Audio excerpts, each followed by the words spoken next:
magaalada Hargeysa waxaa ka dhacday dacwad markaasi muxaadara ah oo ay ka soo qayb gashay gabadha caanka ah ee qadan qaran oo in dhaweydba social media markaasi xurto aad u adag ku haysay iyada iyo gabadheeda oo magaceeda lagu magacaabo Ridwa Cabdirsaaq ama Ridwa Aragsan ayaa wararku waxay sheegayaan in muxaadara weyn ay ugu yeedhay gabadha markaasi uu dhalay sheekh weynaa ee Sheekh Aadan Siro oo magaceedana lagu magacaabo Nasiima ayaa waxaa ka soo qayb galay gabadhaasi caanka ah ee qadan qaran sida halkan aad ka arkaysaan isla markii ay dhamaatay muxaadaradii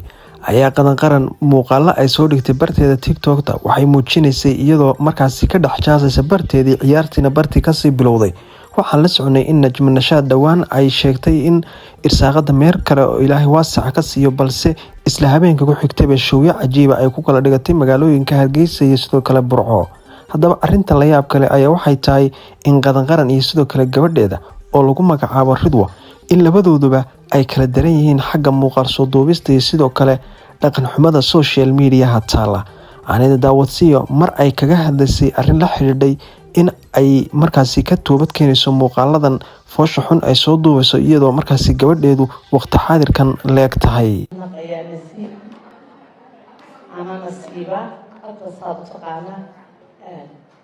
dadkeenu ma xuma waa dad wanaagsan oo qalbi fiican waxay doonayaan kuwa hogaamiya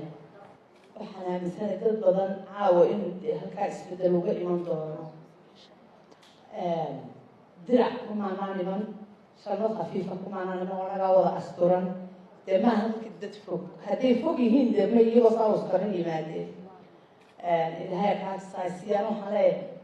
waxa weeyaan rasuulad nala soo diray markaa waxaan ku leenahay nooga faa'iidee cilmiga aada baratay ee wanaagsan ee sharafta leh ee karaamada leh waanu baranay cilmi laakiin dee hortaanu shaksiyaadaan dadka kale aanu nafkooda ku hadlin cilmi shaydaan baa bartoo dee waa aniga halkan taaganuune qaaquun hagi ee qaawade aanoo sodaho inantaydii leeg tahay waxna nacdalaya waxaan timahana qaawisanaya markaa waxaan horta ilaahay shaydaankaa naga qabto adiguna hogaanka noo adkee oo noo giiji insha allah caawa markaan ka baxnana isbedel badan baad dhammaantay naga arki doonta haddii ilaahay ka dhigo inkastoo dee hablo badan oo aroosyada iyagoo asturan yimaada ay joogaan laakiin anigu fidmada ugu weyn baan ahayo waxaan doonaya inaan isbedel badan laga arko laba erayna iga duceeyay nin calooshiisa lagu jiraa laawada intaasoo qofkaa suginimana in ilaahay madaxay asturo kalmada nacdashaana in ilaahay iga masaxo iigu duceeyo walaal ilaahay idankii cafiyo masaamax baynu kalanay walaal dhammaanteen ana caawo wallaahi wabilaa oo tallaahi go-aamo fiican baan doonaya inaan qaatee ii duceeye hablahayagii baa tihiin oo walaalahay baa tihiin oo maanta haddaan wax noqdo idinma dheeri mid walba fadhigay kasoo kacaysaa qof necab ma joogo halkan markaa waxaad iigu ducaysaan horta aniga labadaasaan codbad ka qaaday nacdasha inuu ilaahay iga masaxo iyo timaqaawanida